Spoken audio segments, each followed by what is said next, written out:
Brown for joining our company. I want to give you a brief background, ang history ng ating company. Actually, ako may-ari ng Camiseta, M&Co, Concorso, at saka marami pang mga negosyo, Manila Cupcakes. Negosyante talaga ako.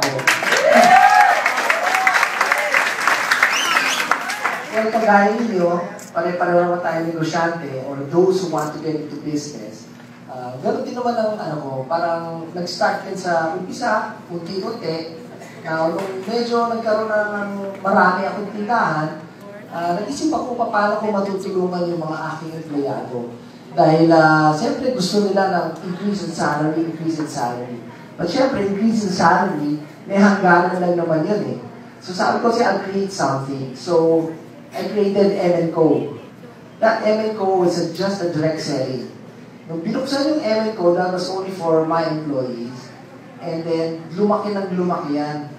Now we have 800,000 members for M&Co. And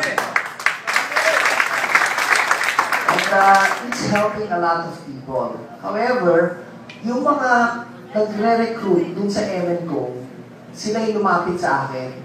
Sabi na, sir, tayo ka naman ng another business para sa amin. Kasi ang kumikita sa direct selling, sa totoo, may puhunan siya. Puhunan ng mga 100 to 200,000 para kumita siya.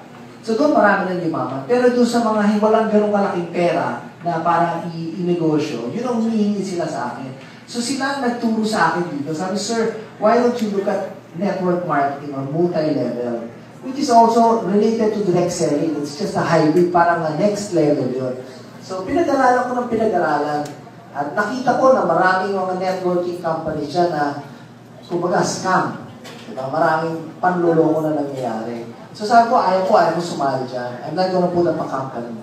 Pero, every time nakita ko sila, they keep asking me. So inaral ko siya ng mabuti. And then I realized that actually, multi-level marketing is actually a good platform for people to make money. It has to be a good partnership. So, I decided, sige, itataya ko yung pangalan ko dyan, pangalan ng mga companies ko. Para nga, besides, gusto ko naman matulungan yung employees ko, itayo ko na rin ito.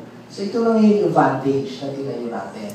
And right now, if you can go to Manila, you will see, we are really growing and growing.